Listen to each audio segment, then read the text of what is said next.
Saya akan ngaji tentang betapa mudahnya berbuat baik dan betapa mudahnya bersosialisasi yang jadi kebutuhan sosial masyarakat.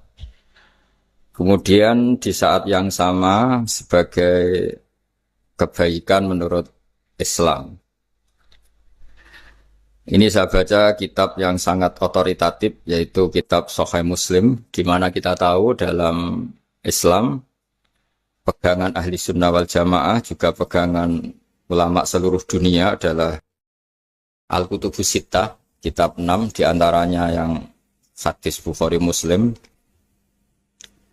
Di sini ketika Nabi ditanya tentang beberapa kebaikan, yaitu dari pertanyaan ayul a'mali afdol, amal apa yang terbaik, diantaranya Nabi menyebut sekian: iman billah, iman kepada Allah Ta'ala. Kemudian ini yang penting dilakukan semua pemimpin, oleh bupati, oleh wakil bupati, oleh seluruh pemimpin, baik struktural maupun kultural, maupun pemimpin kecil, yaitu di keluarga. Yaitu Nabi ngendikan di antara misi Islam adalah memperdekakan budak. Kemudian ada yang lagi tanya lagi, fa'illam af'al. Lalu dari sekian kebaikan yang butuh biaya itu saya tidak mampu melakukan ya Rasulullah. Kalau nyumbang masjid saya tidak mampu. Kalau berbuat bikin fasilitas umum saya tidak mampu. Ada yang sekian pertanyaan dari sahabat, kalau misalnya kebaikan yang butuh biaya kami tidak mampu, termasuk di sini disebutkan kemampuan berhaji, kemampuan zakat, kemampuan sedekah. Kalau semua itu kami tidak mampu ya Rasulullah. Kata Nabi, tu'inu shani'an aw tasna'u li akhraq. Ini di Sahih Muslim di bab iman dengan judul Babu bayani kaunil iman billah afdalal a'mal. Kalau saya tidak mampu semua melakukan itu ya Rasulullah, yaitu melakukan kebaikan yang butuh biaya. Kayak bangun masjid, bangun jalan, bangun fasilitas-fasilitas publik. Tu'inu shani'an aw tasna'u li akhraq. Tu'inu nulungi sira shani'an ing wong sing ahli sun'ah, ahli kreatif atau ahli, kalau orang sekarang itu bilang dia pekerja. Dia pekerja rumahan atau production house atau apa saja. Aw tasna'u li akhraq. Atau kamu membantu orang yang tidak punya pekerjaan. Terus sahabat masih tanya, aro'aita indo'iftu an ba'dil amal. Kalau semua kebaikan aktif saya tidak mampu melakukan ya Rasulullah, kebaikan menolong orang lain, kebaikan yang bersifat aktif. Jawabnya Nabi, dan ini pegangan saya, pegangan kita semua, panduan dari Rasulullah SAW, Nabi ngendikan, takufu syarroka anin nas fa innaha shadaqatun minka ala nafsik. Ya, saya ulang lagi, takufu syarroka anin nas fa innaha shadaqatun minka ala nafsik. Kamu dalam berislam cukup menjaga supaya kejelekan kamu tidak punya imbas pada orang lain. Ya, ini penting dalam Islam. Jadi kalau tidak bisa berbuat baik, potensi keburukan kita jangan sampai menimpa orang lain. Keburukan itu bisa kejahatan kriminal, bisa kejahatan pidana atau merugikan orang lain, atau kejahatan yang tidak sampai kriminal tapi mengganggu orang lain. Misalnya contoh gampang ini, saya sumpek-sumpeknya sendiri ingin jalan-jalan, main di teman yang di jam kerja. Ini kan sumpek-sumpeknya saya sendiri ingin hiburan, terus wisata atau dolan ke teman yang sebetulnya saat itu dia mungkin ngaji atau kerja atau harus memenuhi kewajiban cari nafkah. Gara-gara nemuin saya, akhirnya dia dikomplain sama majikannya, atau gara-gara nemuin saya, dia akhirnya tidak ngaji sama santrinya, atau gara-gara nemuin saya, dia terganggu aktivitasnya. Itu juga tidak boleh, karena berarti keburukan kita punya akibat pada orang lain. Jadi kaidah dalam Islam itu kalau tidak berbuat baik, potensi keburukan kita ini jangan sampai menimpa orang lain. Sehingga di sini Islam menyarankan uzlah. Uzlah itu nyepi. Jadi misalnya kita baru penat, baru bawaannya itu emosi, baru gak suka kumpul orang, itu ya sebaiknya jangan jalan-jalan. Karena di antara kebaikan Islam itu tabassum, senyum, atau talqatu wajhin, ceria. Tapi karena kita mungkin jatuh kredit, jatuh hutang, atau punya masalah keluarga, sehingga bawaan kita itu emosi. Nah, dalam seperti ini sebaiknya uzlah, menutup diri.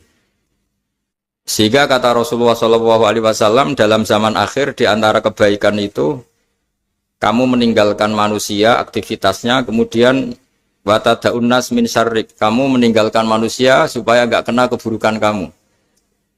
Jadi ada momen, ada saat di mana kita mungkin kalau ketemu orang itu bawaannya ingin sengak, ingin ngomong yang enggak enak, atau kita baru penat, itu sebaiknya uzlah saja, mengurung diri di kamar atau isolasi sendiri. Karena bawaannya baru emosi. Nah, ini yang jarang dipraktekkan. Kalau sekarang malah banyak yang saat susah, malah bawaannya ingin namam, ingin menvonis orang lain atau ngadili orang lain. Padahal pesannya Nabi, kalau semua kebaikan aktif tidak bisa kamu lakukan itu, takuffu syarra ka'anin nas fa innaha shadaqatun minka ala nafsik. Sehingga keburukan kita, ya saya ulang lagi, keburukan kita yang ingin emosi, ingin apa itu tidak punya akibat orang lain. Di sini kearifannya Rasulullah SAW, beliau masyhur ngendikan, layak dilqadi wa ghadban. Jangan sampai seorang hakim bikin keputusan ketika emosi, karena bawaannya orang emosi itu pasti nggak terkontrol intelektualnya, nggak terkontrol nuraninya, nggak terkontrol semua sifat baiknya. Itu kalau punya keputusan bahaya sekali. Sehingga Nabi dari awal ngendikan layak dilqadi wa ghadban. Orang yang sedang emosi tinggi jangan bikin keputusan penting. Kemudian oleh ulama diteruskan juga jangan bikin keputusan penting orang yang sangat lapar, atau yang sangat kenyang, atau yang sangat ngantuk, atau yang super sibuk. Jadi hal-hal yang potensi buruk dalam mengambil keputusan itu harus ditinggalkan. Sehingga misalnya bupati atau wakil bupati kalau sedang tidak nyaman dengan suasana apa, nggak boleh rapat kemudian memutuskan keputusan penting. Begitu juga kiai dan semuanya. Nah, ini yang supaya otoritatif. Kenapa saya bawa kitab itu logikanya jelas ya. Kita sebagai dai, sebagai ustadz, atau sebagai mubalek, atau sebagai siapa saja, yang ingin kita wariskan ke umat Rasulullah adalah dawuh-dawuhnya Nabi. Dan kalau kita ngaji tidak pakai kitab, itu sebenarnya umat kita jejali dengan pikiran kita, dengan ide kita. Jangan-jangan ide kita, pikiran kita ini tidak mewarisi pikiran Islam, tapi pikiran kita atau emosi kita. Tapi kalau kita baca kitab, artinya umat ini berhak mendapat apa yang diteladankan dan disabdakan oleh Rasulullah SAW.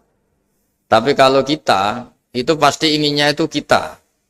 Misalnya kita Bupati Banyuwangi, mungkin kita akan cerita Banyuwangi dengan asik. Tapi bagi daerah lain, apa urgensinya bagi saya? Begitu juga kalau kita kiai, mungkin kita akan cerita fadhilnya kiai. Tapi bagi orang lain yang keutamaannya jadi pekerja, jadi satpam, jadi guru, jadi pegawai negeri yang adil. Sehingga subjektivitas kita ini akan tinggi. Tapi kalau kita sebagai kiai baca hadis, maka umat ini mendapatkan panduan dari Rasulullah SAW. Nah, dari sekian panduan itu, kata Nabi, jika Anda tidak bisa berbuat kebaikan aktif, maka kebaikan yang harus Anda lakukan adalah potensi kejelekan kamu jangan menimpa orang lain. Makanya saya berkali-kali bilang, saya ini termasuk kiai yang jarang main ke alumni. Karena tadi, kadang-kadang alumni itu sudah mau kerja di tempat kerjanya, atau mau janjian ngantar anaknya sekolah. Gara-gara ada saya, mungkin semua itu dibatalkan. Sehingga silaturahim itu juga harus dimanage supaya tidak mengganggu haknya orang yang kita silaturahimi. Jangan sampai silaturahim jam 9, saatnya orang kerja, kemudian dia dapat peringatan dari pabriknya gara-gara sering didolani kiainya. Itu kan jadi ribet. Atau kiai karena sering didolani terus tidak ngaji, meduk tamu terus, itu kan jadi ribet. Apapun itu, sehingga orang itu harus berpikir perilakunya itu tidak punya akibat la doror wala diror. Jangan mengganggu dirinya, juga jangan mengganggu orang lain. Ini oleh Nabi disebut takuffu syarra ka'adin nas fa innaha shadaqatun minka ala nafsik. Sifat buruk kamu itu harus dijaga supaya tidak menimpa orang lain, dan itu berarti menjadi sedekah kamu atau amal kamu pada diri kamu sendiri.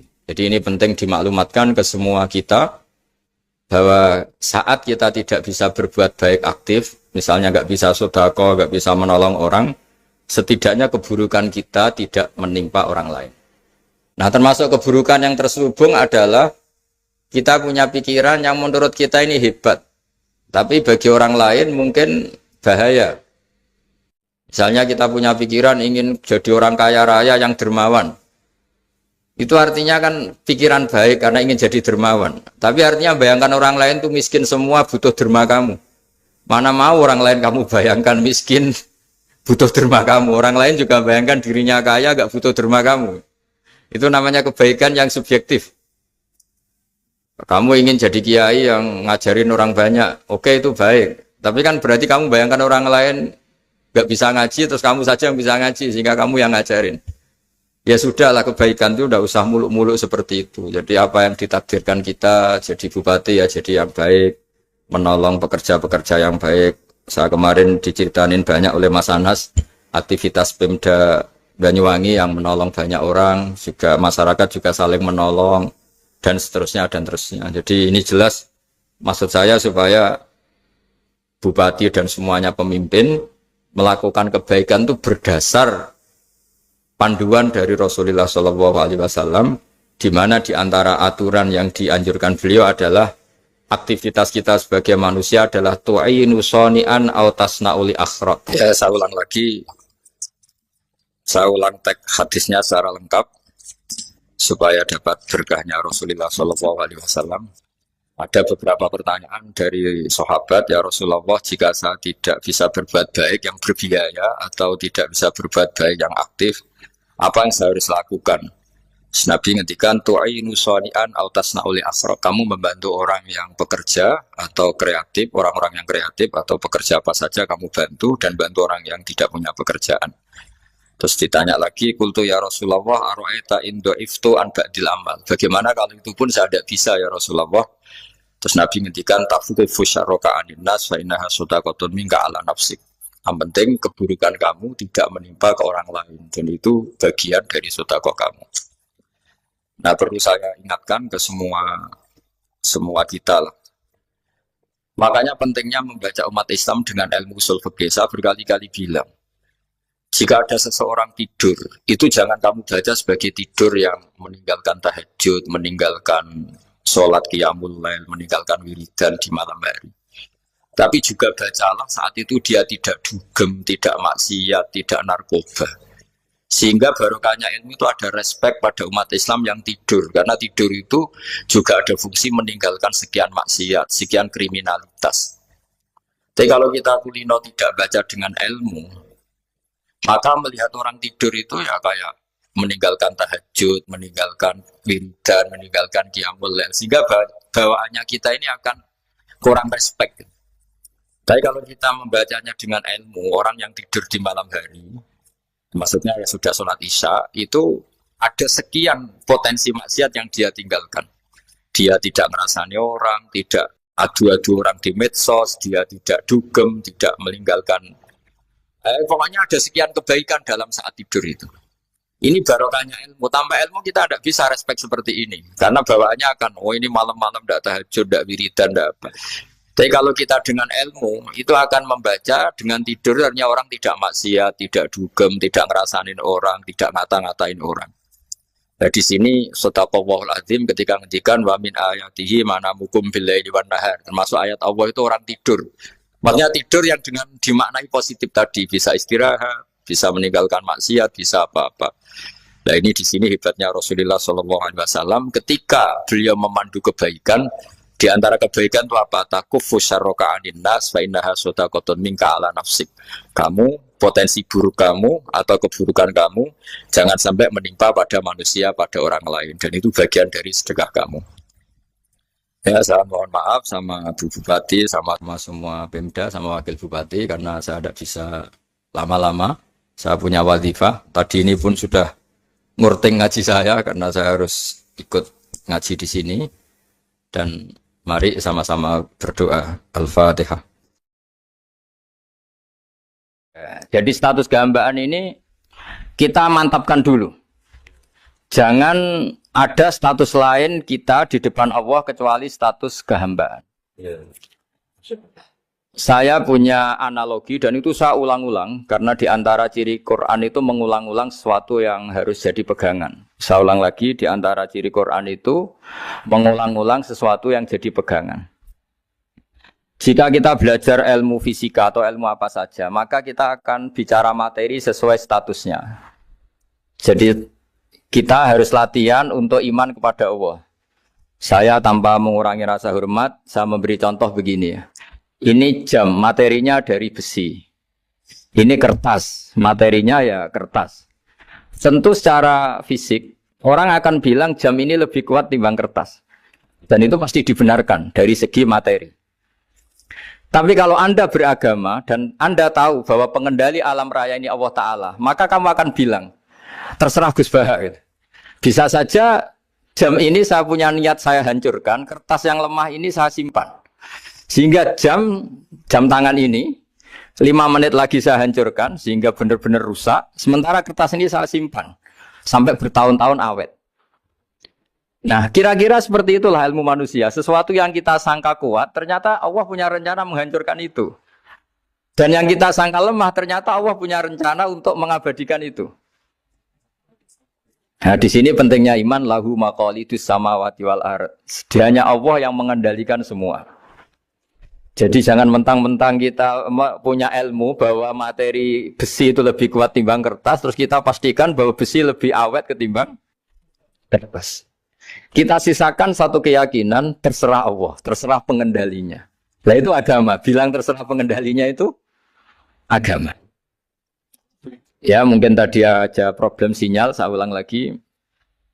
Ibarat saya ini megang jam tangan, yang materinya dari besi. Ini kertas yang materinya lemah. Tentu kita akan bilang bahwa jam atau besi lebih kuat ketimbang apa? Kertas. Tapi Anda salah. Anda harusnya ngomong bahwa terserah pengendalinya. Bisa saja saya punya rencana menghancurkan besi ini sehingga 5 menit lagi hancur. Dan saya ingin mengabadikan kertas ini saya simpan di tempat yang aman. Nah kira-kira agama itu bukan anti ilmu, sehingga agama boleh kamu mengatakan besi ini lebih kuat ketimbang kertas. Tapi harus kamu tambahi dari segi materi. Tapi kalau dari segi pengendalinya, maka kita jawab terserah Allah Subhanahu wa Ta'ala.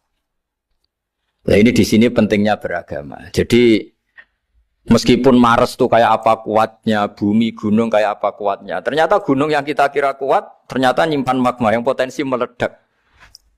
Yang gunung kecil, yang kelihatan dari pasir kecil yang tidak berdaya, ternyata nggak nyimpan magma, jadi nggak direncanakan untuk diledakkan.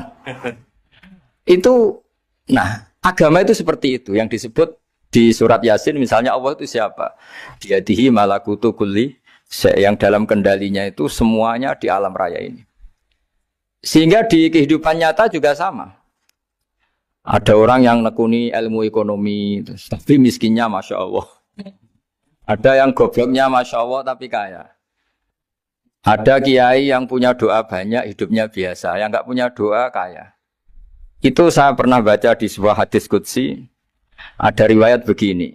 Nabi Musa ketemu Allah ditanya. Limadza kata Allah. Kenapa saya memberi rezeki orang yang bodoh? Mak itu orang yang bodoh sekali. Kadang tak ciptakan dia jadi orang kaya. Dan yang pintar ekonomi kadang tak ciptakan jadi orang miskin. Si Nabi ini tanya, kenapa ya Allah? Supaya dia tahu yang mengendalikan rezeki itu saya, bukan ilmunya dia. Katanya. Jadi banyak orang, misalnya kita yang pintar, dipekerjakan orang yang nggak pintar. Yang punya pabrik tidak pintar, mengerjakan orang yang pintar. Jadi ya kira-kira agama itu seperti itu. Sehingga dalam kita beragama itu yang paling ditekankan itu tawadhu. Tawadhu itu merasa sopan atau memang sopan betul. Kalau dalam Ihya disebut, sekiranya Anda tidak bisa tawadhu secara rasa, tawadhulah secara ilmu. Saya ulang lagi ya, sekiranya Anda tidak bisa tawadhu secara rasa, tawadhulah secara apa? Ilmu. Karena ilmu itu akan abadi.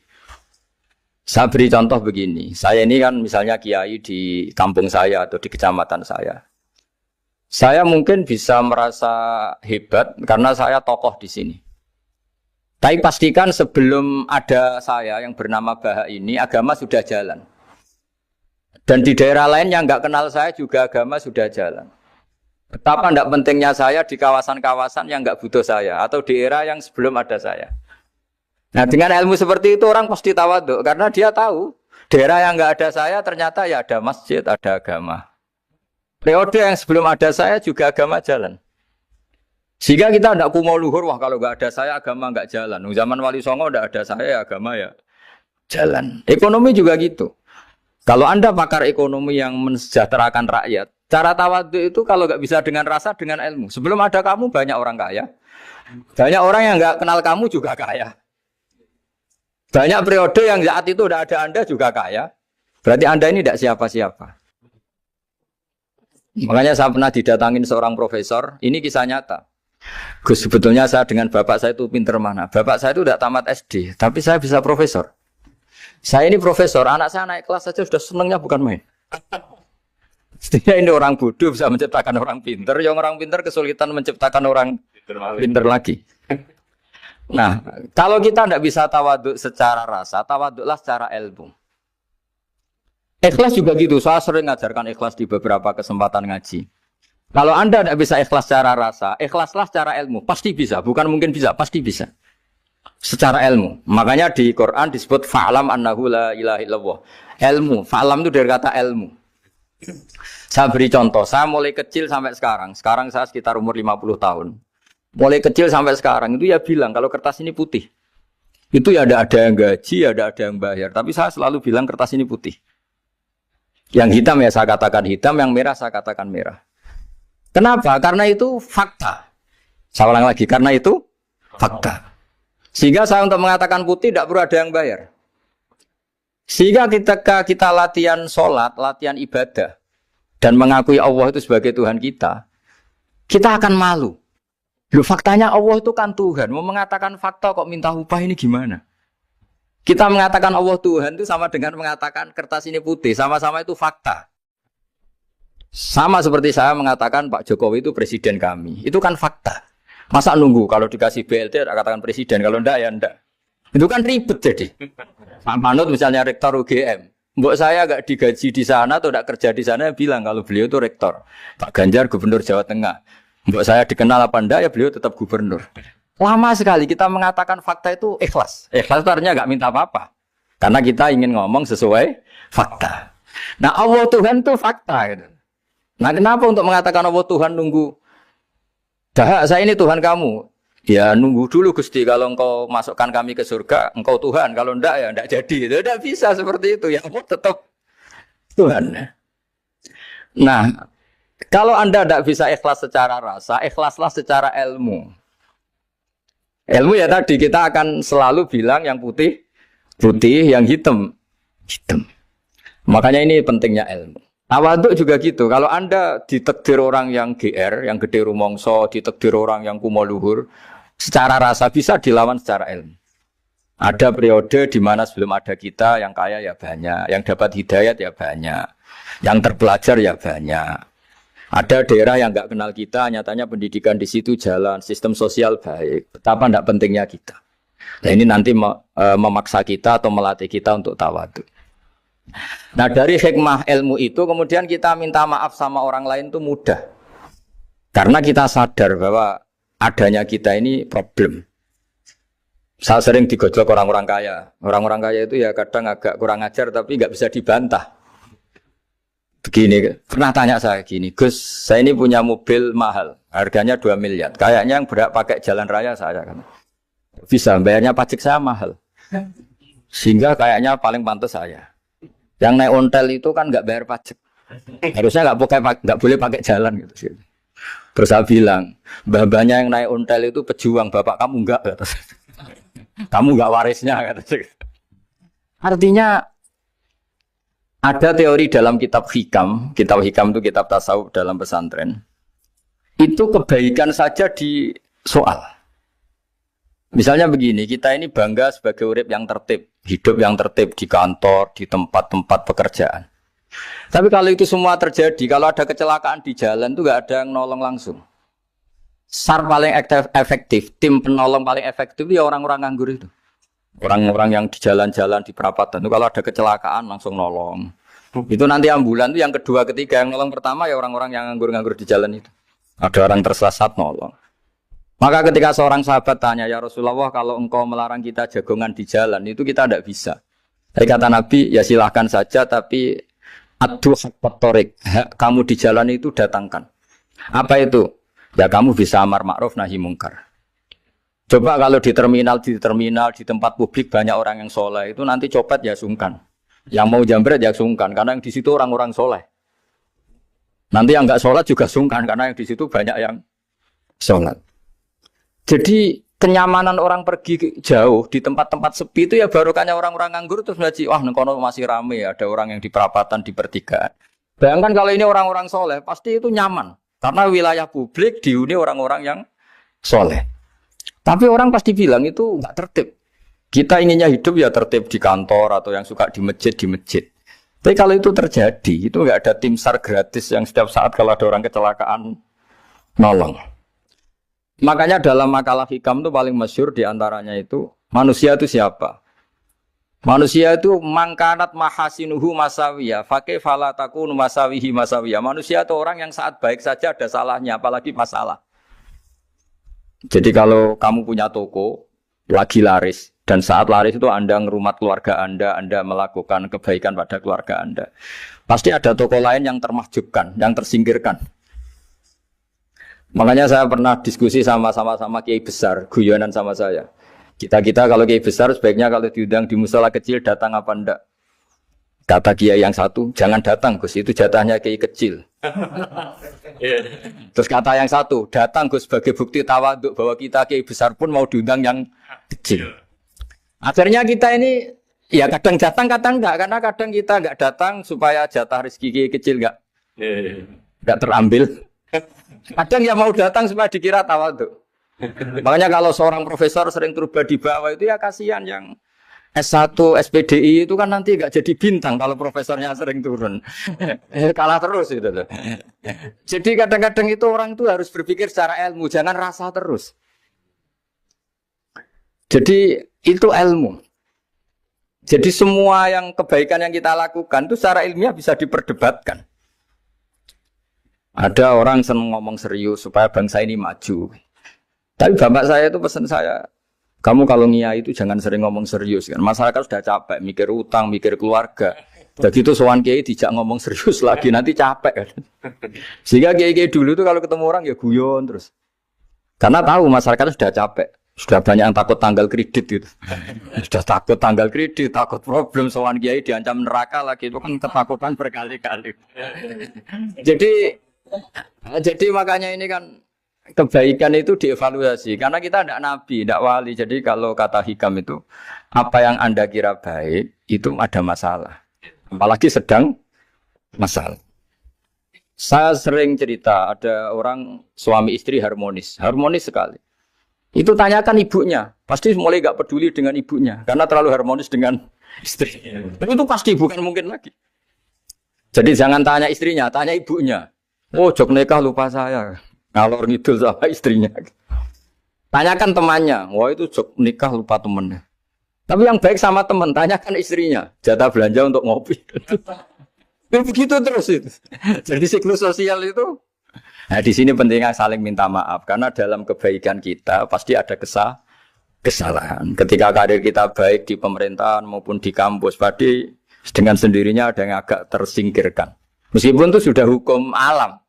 Tapi apapun itu kita harus minta maaf. Makanya banyak, saya sering cerita berkali-kali, dulu itu ada dua nabi yang seangkatan. Itu luar biasa debat ilmiahnya, tapi debat baik. Mulai dulu ya ada polemik itu ya mulai dulu ya ada. Yang Nabi Yahya itu suka berkawan orang-orang soleh. Kalau ditanya, kenapa kamu berkawan orang-orang soleh? Ya enak lah, karena berkawan orang soleh.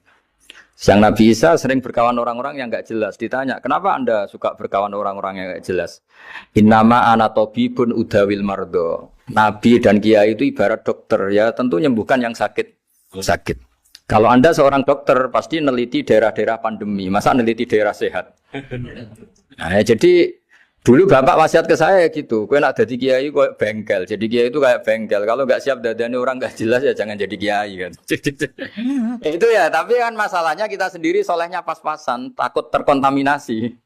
Jadi yang jelek bukan jadi baik, kita yang baik jadi jelek. Nah itu kan mulai dulu ya polemik sejauh mana kita punya kekuatan untuk tidak terpengaruh yang negatif. Yang negatif terpengaruh kita menjadi positif. Jadi ini cerita-cerita sawalan bahwa dalam kebaikan kita itu ada kesalahan. Maka kita tetap istighfar, tetap saling minta maaf. Dulu bapak saya kalau diceritain ada seorang kiai sampai sepuh jadi imam masjid, istiqomah sekali. Dulu bapak saya itu guyu. Ya istiqomah, tapi wong liya terus ra iso dadi kader. Jadi calon-calon kiai ini sudah putus asa karena nggak pernah punya kesempatan jadi imam. Jadi di balik istiqomah itu ya ada memahjubkan orang lain. Makanya alhamdulillah di Indonesia itu ada pegawai pensiun. Kalau enggak habis itu. Karena yang anyar-anyar itu mesti ini kurang pengalaman, ini kurang senior. Tapi barokahnya ada pensiun kan gantian. Tapi masalahnya di dunia kiai itu udah ada pensiun. Tambah sepuh tambah mantap, tambah sepuh tambah mantap. Nah itu sebaiknya ya mulai mundur-mundur sedikit dari imam masjid itu. Ya nyari-nyari yang lain lah supaya ada kaderisasi, ada. Jadi intinya itu di balik kebaikan yang kita lakukan pun itu ada masalah sehingga kita butuh istighfar. Di sini pentingnya dawuhnya para wali-wali dulu ada istilah wastighfaruna yahtaju ilal istighfar. Ketika kita minta maaf, sebetulnya minta maaf sendiri itu butuh minta maaf lagi. Minta maaf lagi itu butuh minta maaf lagi. Misalnya saya dengan Mas Hilmi ini akrab, pernah pakai uangnya misalnya. Itu kadang kita bayar itu malah tersinggung, kok kayak orang lain saja bayar. Minta maaf juga gitu, kalau kamu punya teman akrab, terus minta maaf resmi itu tersinggung. Kayak wong liya ae jaluk sepuro. Jadi kadang jaluk sepuro itu malah masalah. Itu kan sama, kamu punya teman akrab terus kalau mau main, assalamualaikum, sakit masuk nopo boten, angsal boten. Boleh enggak main, itu mesti teman kamu tersinggung. Kok kayak orang lain saja. Artinya ketika Anda merasa benar karena protokoler ketika masuk ke teman, ternyata itu salah. Teman kamu maunya enggak protokoler karena sudah akrab. Tapi ketika kita merasa akrab, ternyata selonang-selonang dianggap problem, kita tidak pernah tahu. Nah di sini kata ulama-ulama, minta ampun itu kebutuhan manusia. Karena dalam kebaikan kita, pasti ada kesalahan. Makanya disebut, wastighfaruna yahtaju ilal istighfar. Kita selalu diajari, Rabbana zolamna anfusana. Ya Allah, kita ini selalu mendolimi diri kita sendiri. Jadi saat kita baik pun, ada unsur kesalahan. Yaitu tadi, kalau Anda jadi orang pasti ada yang termahjubkan. Kalau Anda kiai besar atau profesor atau pejabat turun ke bawah. Ya kalau gubernur turun terus ya bupati gak jadi bintang. Kalau saya kiai besar misalnya turun terus ya kiai kampung itu ya kasihan. Saya pernah diundang Manakipan tidak datang itu kiai kecil bilang matur nuwun Gus gak teko. Aduh iwake gak untuk saya katanya. Barokahnya saya ada. Itu lucu ya matur nuwun betul. Matur nuwun Gus jenengan gak dugi jadi. Akhirnya jatah besarnya untuk saya. Nah, tapi yang punya rumah komplain. Gus udah ngeratau teko PP aku wong cilik. Nah, ini saya harus mendahulukan versi Soibul Bait yang punya rumah apa versi kiai yang termahjubkan. Artinya pilihan apapun saya harus istighfar karena ada saja unsur salahnya. Ya makanya ini kan makanya ya saya minta UGM juga saya sering undang saya terus nanti dikira karena kampus besar Gus Bak mau juga keliru lagi. Kalau 1-2 kali mungkin boleh, kalau keseringan ya nggak boleh. Nanti itu dikira saya maunya hanya sama kampus besar, padahal saya sama RT ya sering datang juga. Nah ini yang terakhir saya bacakan teks otoritatif sebagaimana janji saya. Kata Rasulullah SAW di sebuah hadis. Ini terakhir nanti supaya nggak lama-lama saya juga punya wadhifah. Ada orang itu punya hutang. Hutang itu ya hutang, memang hutang. Singkat cerita orang itu tidak bisa bayar sampai akhirat. Dan aturannya Allah, orang yang punya hutang tidak bisa bayar ini harus diaudit, harus diselesaikan di akhirat. Kalau tidak bisa diselesaikan di dunia, diselesaikan di akhirat. Walhasil akhirnya di akhirat itu ditagih dan tidak mampu bayar. Karena di akhirat sudah tidak ada kredit, tidak ada ATM, tidak ada apa saja. Terus kata Allah, solusinya kebaikan kamu dikasihkan yang ngutangi. Ternyata kebaikan dia tidak cukup juga. Bayarnya apa? Kejelekan yang ngutangin dikasihkan yang utang. Kayak apa celakanya? Kebetulan yang ngutangi salahnya banyak, ini kan repot.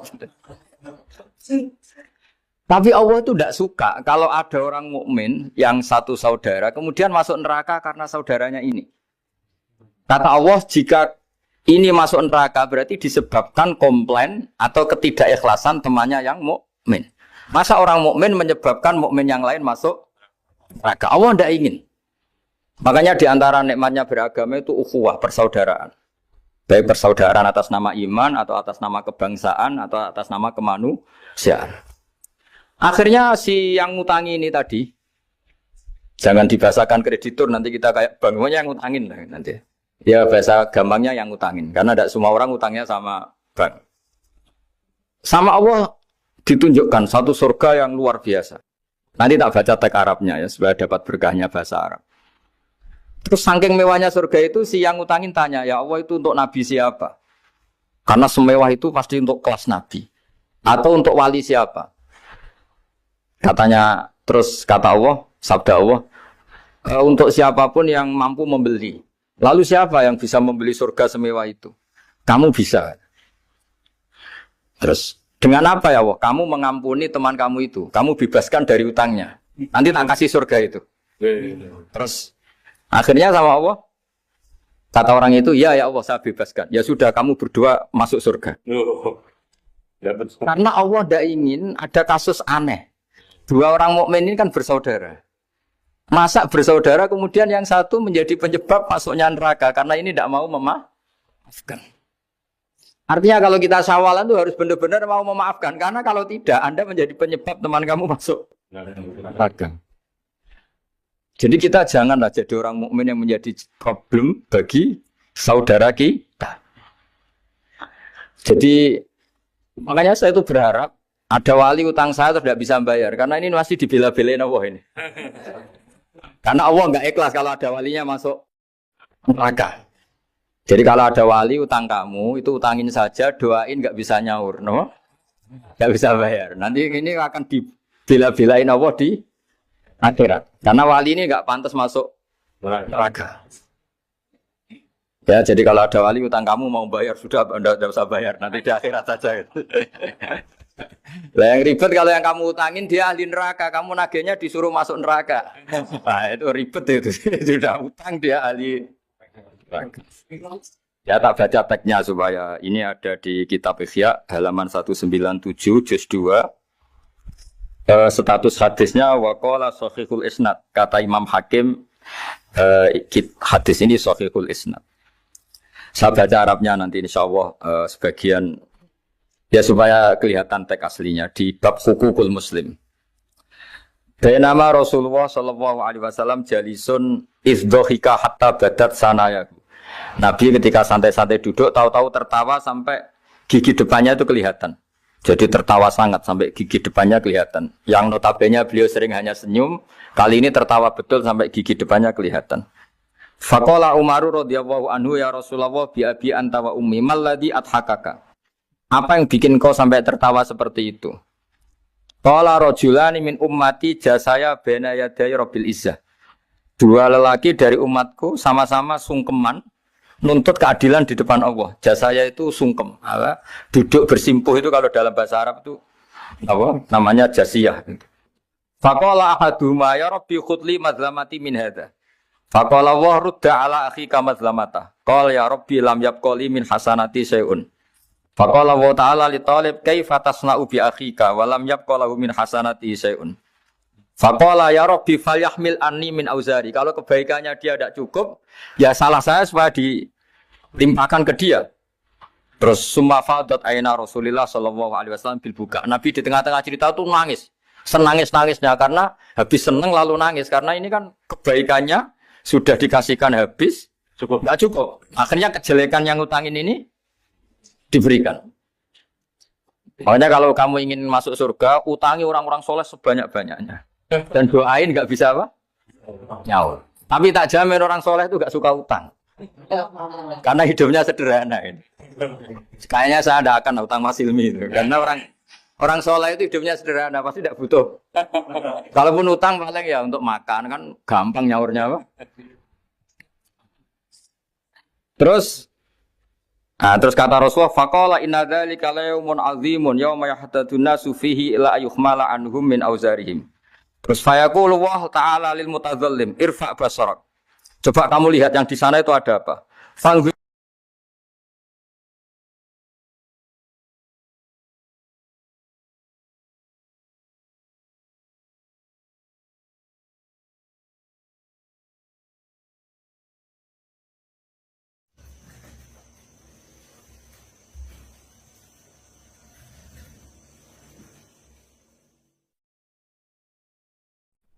Saya akan ngaji tentang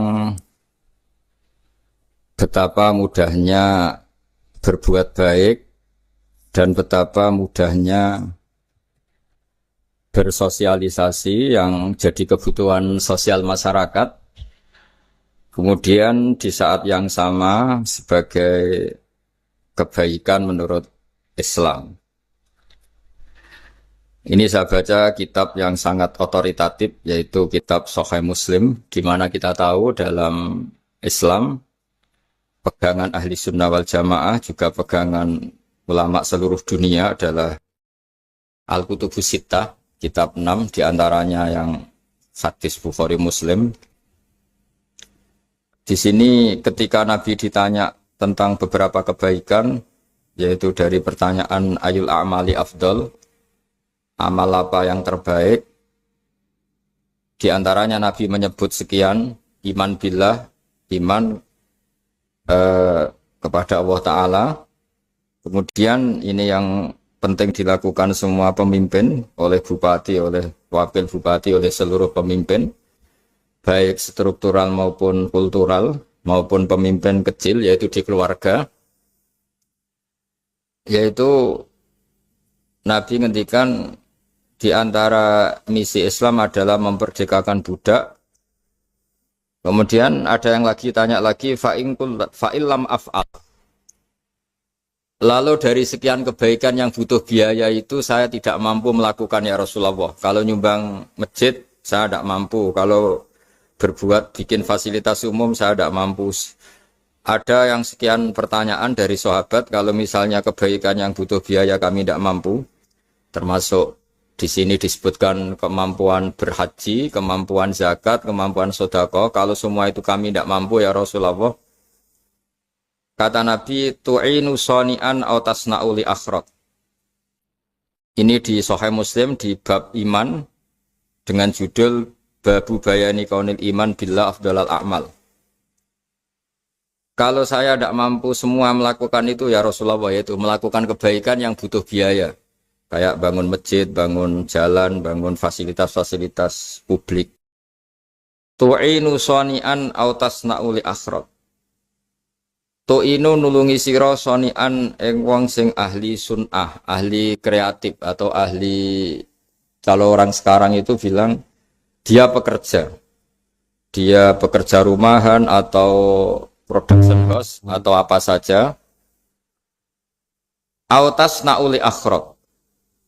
Atau kamu membantu orang yang tidak punya pekerjaan. Terus sahabat masih tanya, aro'aita indo'iftu an ba'dil amal.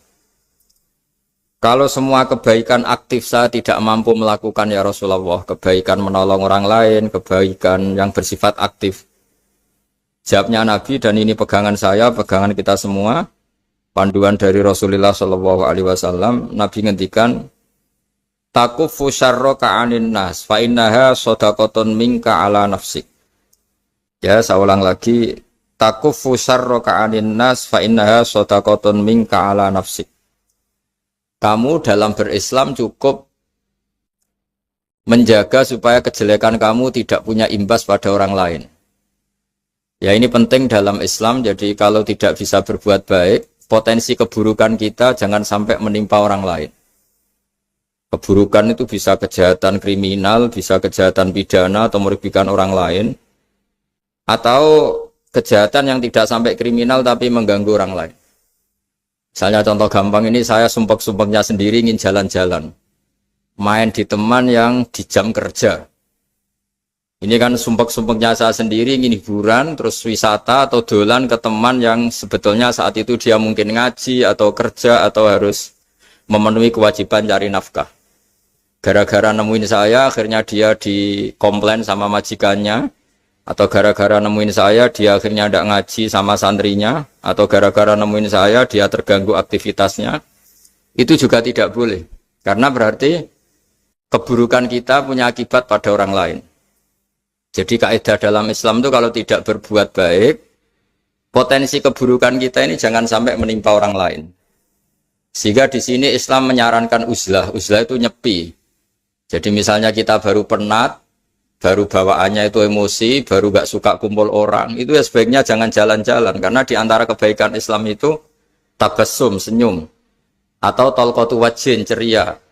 Tapi karena kita mungkin jatuh kredit, jatuh hutang, atau punya masalah keluarga, sehingga bawaan kita itu emosi. Nah, dalam seperti ini sebaiknya uzlah, menutup diri. Sehingga kata Rasulullah SAW dalam zaman akhir, di antara kebaikan itu kamu meninggalkan manusia aktivitasnya, kemudian watada'un nas min syarrik, kamu meninggalkan manusia supaya enggak kena keburukan kamu. Jadi ada momen, ada saat di mana kita mungkin kalau ketemu orang itu bawaannya ingin sengak, ingin ngomong yang enggak enak, atau kita baru penat, itu sebaiknya uzlah saja, mengurung diri di kamar atau isolasi sendiri, karena bawaannya baru emosi. Nah ini yang jarang dipraktekkan. Kalau sekarang malah banyak yang saat susah, malah bawaannya ingin namam, ingin menvonis orang lain atau ngadili orang lain. Padahal pesannya Nabi, kalau semua kebaikan aktif tidak bisa kamu lakukan itu, takuffu syarra ka'anin nas fa innaha shadaqatun minka ala nafsik. Sehingga keburukan kita, ya saya ulang lagi, keburukan kita yang ingin emosi, ingin apa, itu tidak punya akibat orang lain. Di sini kearifannya Rasulullah SAW, beliau masyhur ngendikan, layak dilqadi wa ghadban. Jangan sampai seorang hakim bikin keputusan ketika emosi, karena bawaannya orang emosi itu pasti nggak terkontrol intelektualnya, nggak terkontrol nuraninya, nggak terkontrol semua sifat baiknya. Itu kalau punya keputusan bahaya sekali. Sehingga Nabi dari awal ngendikan layak dilqadi wa ghadban. Orang yang sedang emosi tinggi jangan bikin keputusan penting. Kemudian oleh ulama diteruskan juga jangan bikin keputusan penting orang yang sangat lapar, atau yang sangat kenyang, atau yang sangat ngantuk, atau yang super sibuk. Jadi hal-hal yang potensi buruk dalam mengambil keputusan itu harus ditinggalkan. Sehingga misalnya bupati atau wakil bupati kalau sedang tidak nyaman dengan suasana apa, nggak boleh rapat kemudian memutuskan keputusan penting. Begitu juga kiai dan semuanya. Nah ini yang supaya otoritatif. Kenapa saya bawa kitab itu logikanya jelas ya. Kita sebagai dai, sebagai ustadz, atau sebagai mubalek, atau sebagai siapa saja, yang ingin kita wariskan ke umat Rasulullah adalah dawuh-dawuhnya Nabi. Dan kalau kita ngaji tidak pakai kitab, itu sebenarnya umat kita jejali dengan pikiran kita, dengan ide kita. Jangan-jangan ide kita, pikiran kita ini tidak mewarisi pikiran Islam, tapi pikiran kita, atau emosi kita. Tapi kalau kita baca kitab, artinya umat ini berhak mendapat apa yang diteladankan dan disabdakan oleh Rasulullah SAW. Tapi kalau kita, itu pasti inginnya itu kita. Misalnya kita Bupati Banyuwangi, mungkin kita akan cerita Banyuwangi dengan asik. Tapi bagi daerah lain, apa urgensinya bagi saya? Begitu juga kalau kita kiai, mungkin kita akan cerita fadhilnya kiai. Tapi bagi orang lain yang keutamaannya jadi pekerja, jadi satpam, jadi guru, jadi pegawai negeri yang adil. Sehingga subjektivitas kita ini akan tinggi. Tapi kalau kita sebagai kiai baca hadis, maka umat ini mendapatkan panduan dari Rasulullah SAW. Nah, dari sekian panduan itu, kata Nabi, jika Anda tidak bisa berbuat kebaikan aktif, maka kebaikan yang harus Anda lakukan adalah potensi kejelekan kamu jangan menimpa orang lain. Makanya saya berkali-kali bilang, saya ini termasuk kiai yang jarang main ke alumni. Karena tadi, kadang-kadang alumni itu sudah mau kerja di tempat kerjanya atau mau janjian ngantar anaknya sekolah. Gara-gara ada saya, mungkin semua itu dibatalkan. Sehingga silaturahim itu juga harus dimanage supaya tidak mengganggu haknya orang yang kita silaturahimi. Jangan sampai silaturahim jam 9, saatnya orang kerja, kemudian dia dapat peringatan dari pabriknya gara-gara sering didolani kiainya. Itu kan jadi ribet. Atau kiai karena sering didolani terus tidak ngaji, metu tamu terus. Itu kan jadi ribet. Apapun itu sehingga orang itu harus berpikir perilakunya itu tidak punya akibat la doror wala diror. Jangan mengganggu dirinya juga jangan mengganggu orang lain. Ini oleh Nabi disebut takuffu syarroka adin nas fa innaha sodaqotun minka ala nafsik. Sifat buruk kamu itu harus dijaga supaya tidak menimpa orang lain. Dan itu berarti menjadi sodakoh kamu atau amal kamu pada diri kamu sendiri. Jadi ini penting dimaklumatkan ke semua kita bahwa saat kita tidak bisa berbuat baik aktif, misalnya nggak bisa sedekah, nggak bisa menolong orang, setidaknya keburukan kita tidak menimpa orang lain. Nah, termasuk keburukan yang terselubung adalah kita punya pikiran yang menurut kita ini hebat, tapi bagi orang lain mungkin bahaya. Misalnya kita punya pikiran ingin jadi orang kaya raya yang dermawan. Itu artinya kan pikiran baik karena ingin jadi dermawan. Tapi artinya bayangkan orang lain tuh miskin semua butuh derma kamu. Mana mau orang lain kamu bayangkan miskin butuh derma kamu. Orang lain juga bayangkan dirinya kaya gak butuh derma kamu. Itu namanya kebaikan yang subjektif. Kamu ingin jadi kiai yang ngajarin orang banyak. Oke, itu baik. Tapi kan berarti kamu bayangkan orang lain gak bisa ngaji terus kamu saja yang bisa ngaji sehingga kamu yang ngajarin.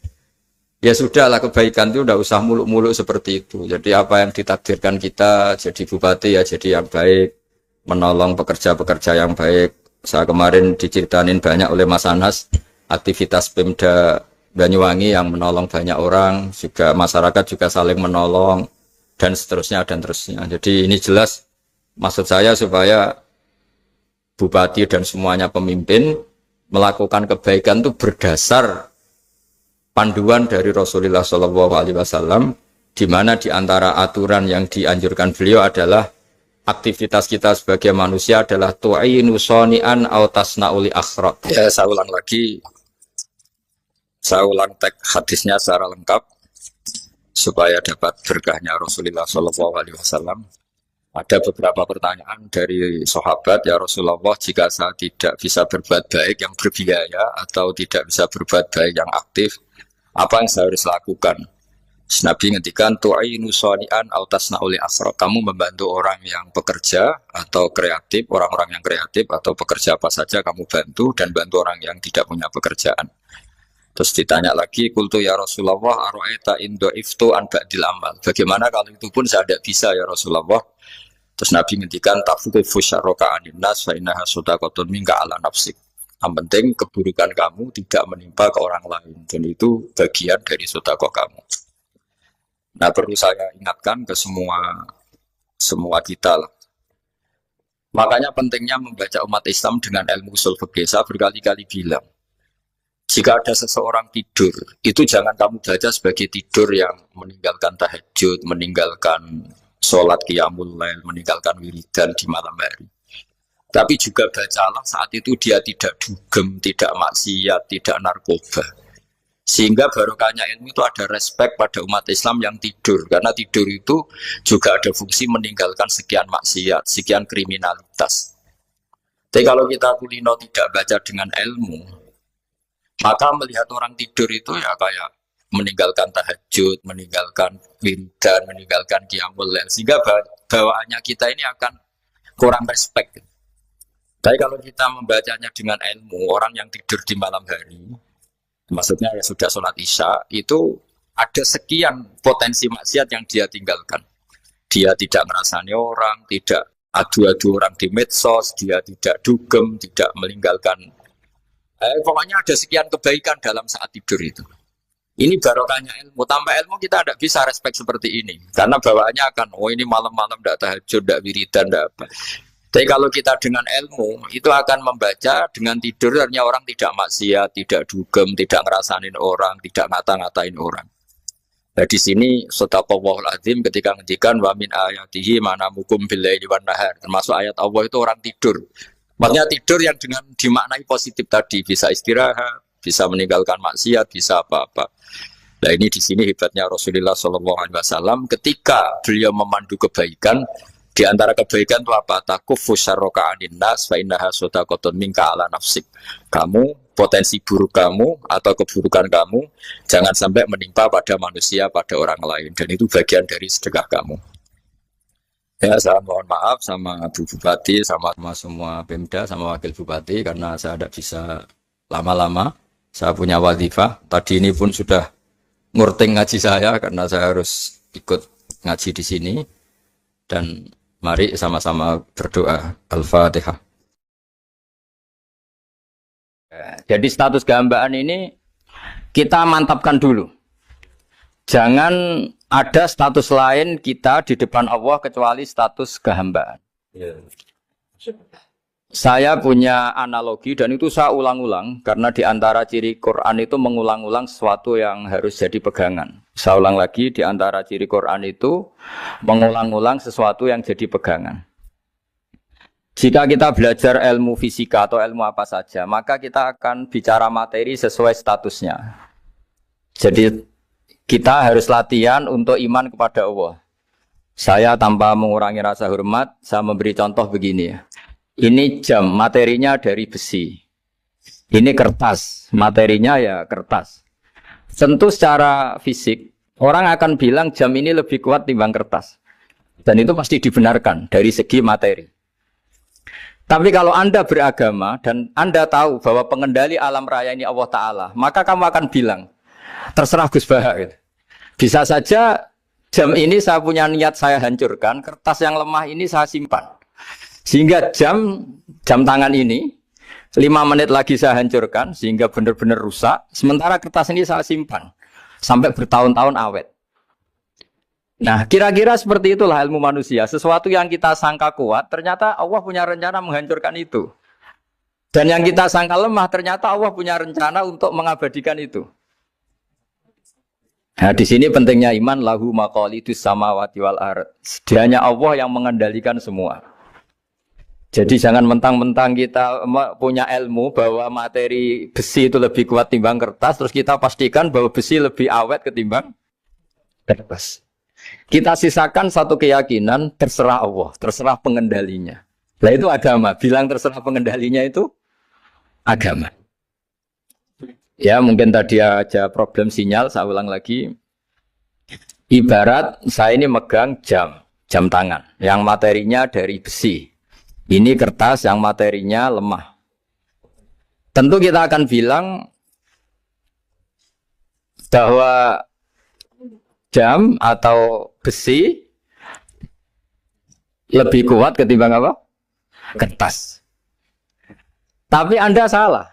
Anda harusnya ngomong bahwa terserah pengendalinya. Bisa saja saya punya rencana menghancurkan besi ini sehingga 5 menit lagi hancur. Dan saya ingin mengabadikan kertas ini saya simpan di tempat yang aman. Nah kira-kira agama itu bukan anti ilmu. Sehingga agama boleh kamu mengatakan besi ini lebih kuat ketimbang kertas. Tapi harus kamu tambahi dari segi materi.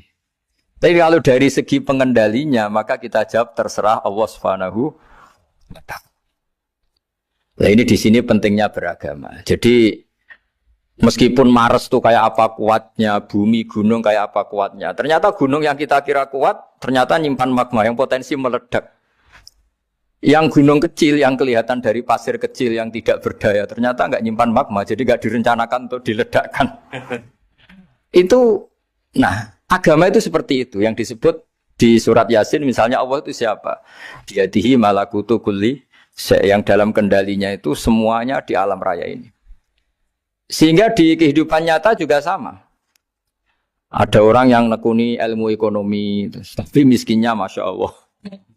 Ada yang gobloknya Masya Allah, tapi kaya. Ada kiai yang punya doa banyak, hidupnya biasa. Yang nggak punya doa, kaya. Itu saya pernah baca di sebuah hadis qudsi. Ada riwayat begini. Nabi Musa ketemu Allah ditanya. Limadza kata Allah. Kenapa saya memberi rezeki orang yang bodoh? Mak itu orang yang bodoh sekali. Kadang tak ciptakan dia jadi orang kaya. Dan yang pintar ekonomi kadang tak ciptakan jadi orang miskin. Si Nabi ini tanya, kenapa ya Allah? Supaya dia tahu yang mengendalikan rezeki itu saya, bukan ilmunya dia. Katanya. Jadi banyak orang, misalnya kita yang pintar, dipekerjakan orang yang nggak pintar. Yang punya pabrik tidak pintar, mengerjakan orang yang pintar. Jadi ya kira-kira agama itu seperti itu. Sehingga dalam kita beragama itu yang paling ditekankan itu tawadhu. Tawadhu itu merasa sopan atau memang sopan betul. Kalau dalam Ihya disebut, sekiranya Anda tidak bisa tawadhu secara rasa, tawadhulah secara ilmu. Saya ulang lagi ya, sekiranya Anda tidak bisa tawadhu secara rasa, tawadhulah secara apa? Ilmu. Karena ilmu itu akan abadi. Saya beri contoh begini, saya ini kan misalnya kiai di kampung saya atau di kecamatan saya. Saya mungkin bisa merasa hebat karena saya tokoh di sini. Tapi pastikan sebelum ada saya yang bernama Baha ini, agama sudah jalan. Dan di daerah lain yang nggak kenal saya juga agama sudah jalan.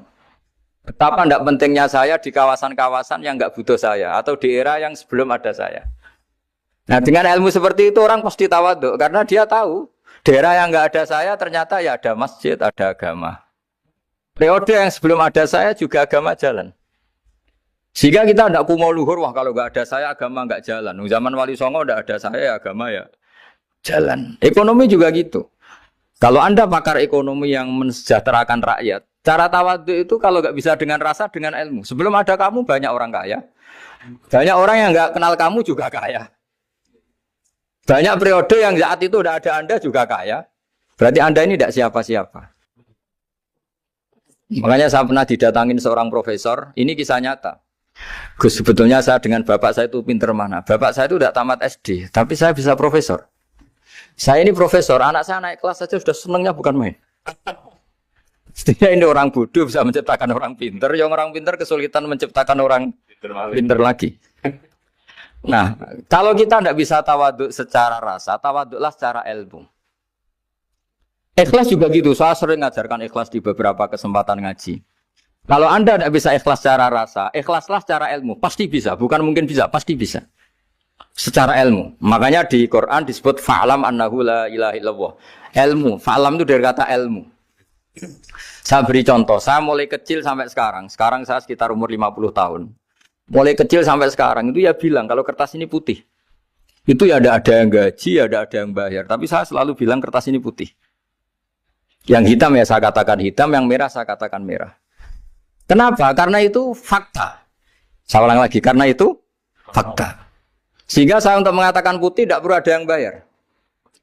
Sehingga ketika kita latihan sholat, latihan ibadah, dan mengakui Allah itu sebagai Tuhan kita akan malu. Loh, faktanya Allah itu kan Tuhan. Mau mengatakan fakta kok minta upah ini gimana? Kita mengatakan Allah Tuhan itu sama dengan mengatakan kertas ini putih. Sama-sama itu fakta.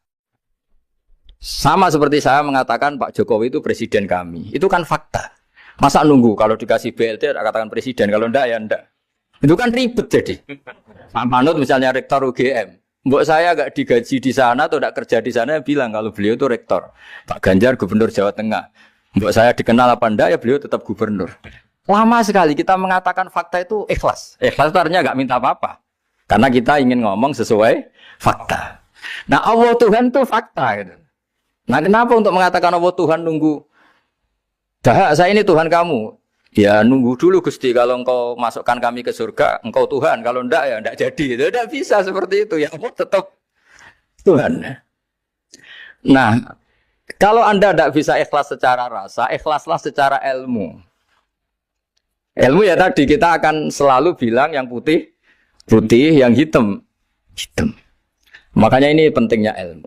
Tawaduk juga gitu. Kalau Anda ditakdir orang yang GR, yang gede rumongso, ditakdir orang yang kumo luhur, secara rasa bisa dilawan secara ilmu. Ada periode di mana sebelum ada kita yang kaya ya banyak, yang dapat hidayat ya banyak, yang terpelajar ya banyak. Ada daerah yang nggak kenal kita, nyatanya pendidikan di situ jalan, sistem sosial baik. Betapa tidak pentingnya kita. Nah ini nanti memaksa kita atau melatih kita untuk tawaduk. Nah dari hikmah ilmu itu kemudian kita minta maaf sama orang lain itu mudah. Karena kita sadar bahwa adanya kita ini problem. Saya sering digojlok orang-orang kaya. Orang-orang kaya itu ya kadang agak kurang ajar tapi nggak bisa dibantah. Begini, pernah tanya saya gini, Gus, saya ini punya mobil mahal, harganya 2 miliar. Kayaknya yang berak pakai jalan raya saya kan. Bisa, bayarnya pajak saya mahal. Sehingga kayaknya paling pantas saya. Yang naik ontel itu kan nggak bayar pajak. Harusnya nggak boleh pakai jalan gitu. Terus saya bilang, mbah-mbahnya yang naik ontel itu pejuang, bapak kamu enggak. Kamu nggak warisnya. Artinya ada teori dalam kitab hikam itu kitab tasawuf dalam pesantren. Itu kebaikan saja di soal. Misalnya begini, kita ini bangga sebagai urip yang tertib, hidup yang tertib di kantor, di tempat-tempat pekerjaan. Tapi kalau itu semua terjadi, kalau ada kecelakaan di jalan itu nggak ada yang nolong langsung. SAR paling efektif, tim penolong paling efektif ya orang-orang nganggur itu. Orang-orang yang di jalan-jalan di perapatan itu kalau ada kecelakaan langsung nolong. Itu nanti ambulan itu yang kedua, ketiga, yang nolong pertama ya orang-orang yang nganggur-nganggur di jalan itu. Ada orang tersesat nolong. Maka ketika seorang sahabat tanya, ya Rasulullah kalau engkau melarang kita jagongan di jalan itu kita tidak bisa. Jadi kata Nabi, ya silahkan saja tapi adu hak torik, kamu di jalan itu datangkan. Apa itu? Ya kamu bisa amar ma'ruf nahi mungkar. Coba kalau di terminal, di tempat publik banyak orang yang soleh, itu nanti copet ya sungkan. Yang mau jambret ya sungkan, karena yang di situ orang-orang soleh. Nanti yang nggak sholat juga sungkan, karena yang di situ banyak yang sholat. Jadi kenyamanan orang pergi jauh di tempat-tempat sepi itu ya barokahnya orang-orang nganggur terus ngaji, wah nengkono masih rame, ada orang yang di perapatan, di pertigaan. Bayangkan kalau ini orang-orang soleh, pasti itu nyaman. Karena wilayah publik dihuni orang-orang yang soleh. Tapi orang pasti bilang itu nggak tertib. Kita inginnya hidup ya tertib di kantor atau yang suka di masjid, di masjid. Tapi kalau itu terjadi, itu nggak ada tim SAR gratis yang setiap saat kalau ada orang kecelakaan nolong. Makanya dalam makalah hikam itu paling masyhur diantaranya itu, manusia itu siapa? Manusia itu mangkanat mahasinuhu masawiyah, fakih falatakun masawihi masawiyah. Manusia itu orang yang saat baik saja ada salahnya, apalagi masalah.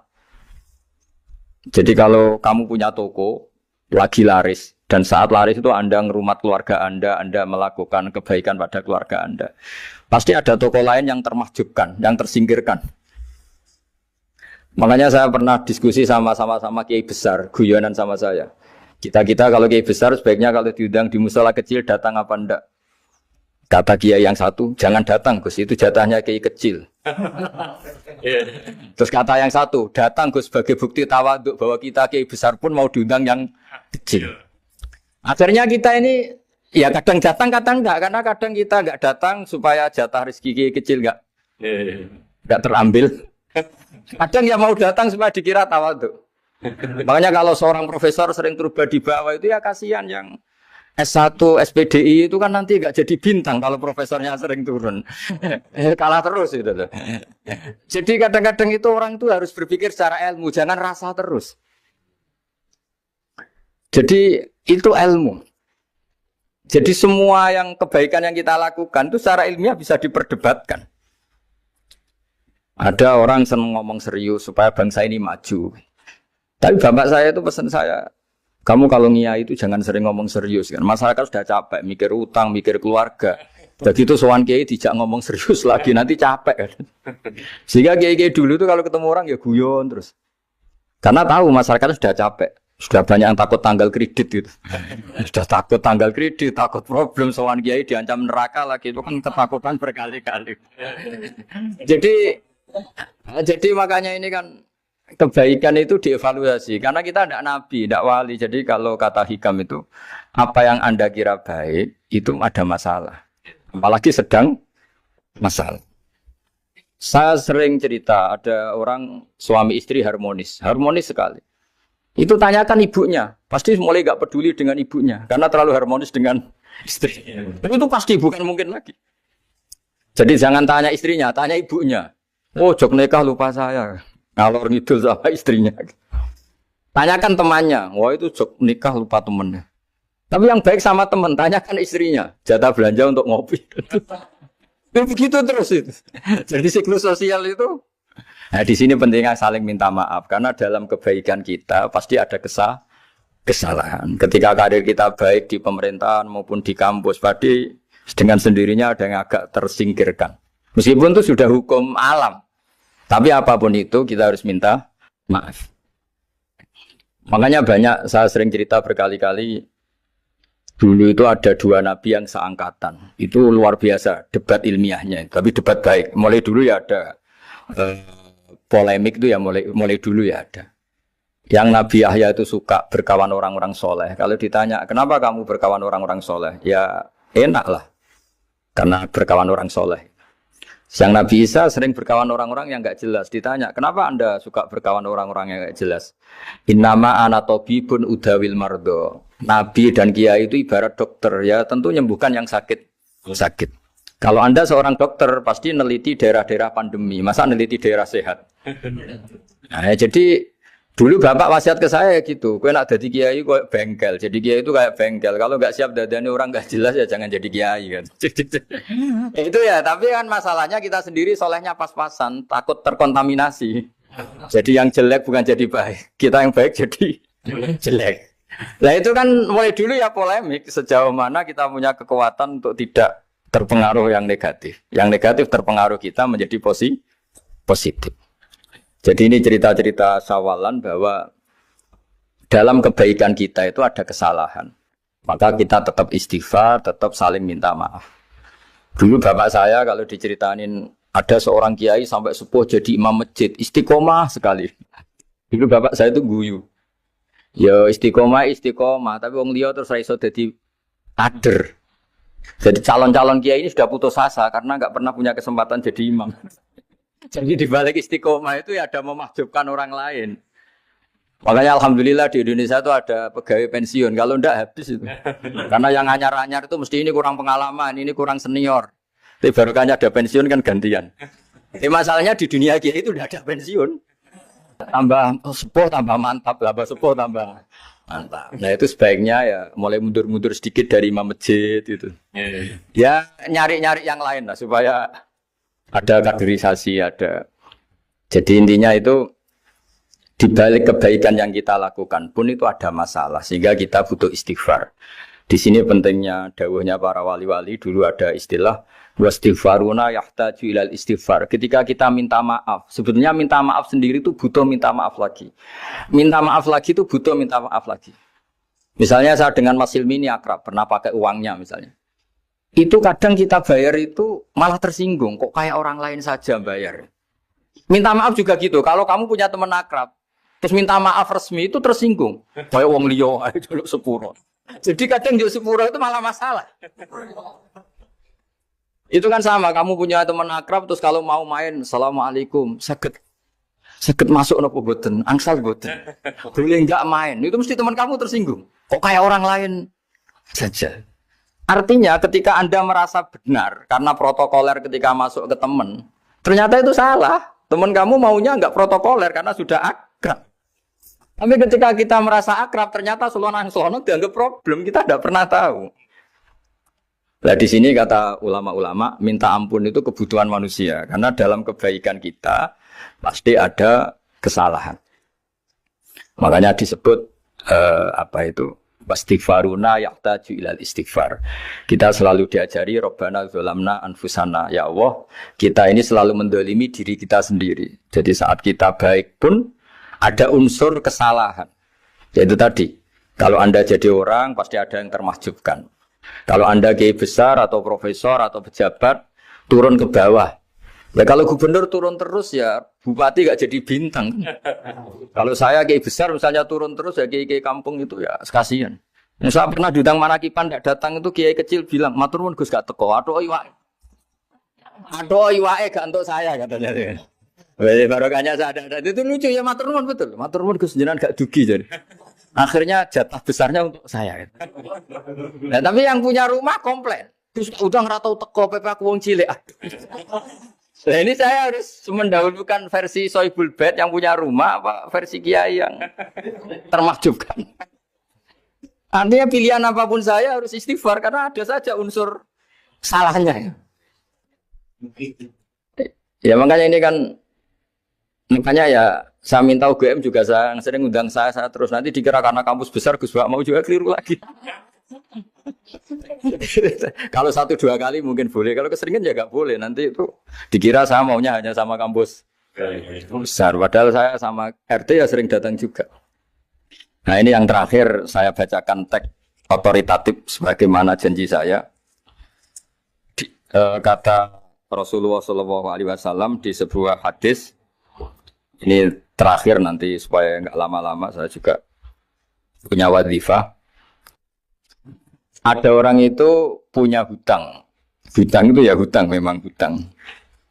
Singkat cerita orang itu tidak bisa bayar sampai akhirat. Dan aturannya Allah orang yang punya hutang tidak bisa bayar ini harus diaudit, harus diselesaikan di akhirat. Kalau tidak bisa diselesaikan di dunia, diselesaikan di akhirat. Walhasil akhirnya di akhirat itu ditagih dan tidak mampu bayar. Karena di akhirat sudah tidak ada kredit, tidak ada ATM, tidak ada apa saja.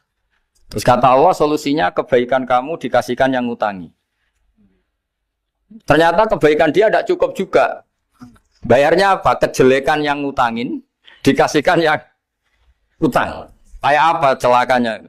Kebetulan yang ngutangi salahnya banyak, ini kan repot. Tapi Allah itu tidak suka kalau ada orang mukmin yang satu saudara kemudian masuk neraka karena saudaranya ini.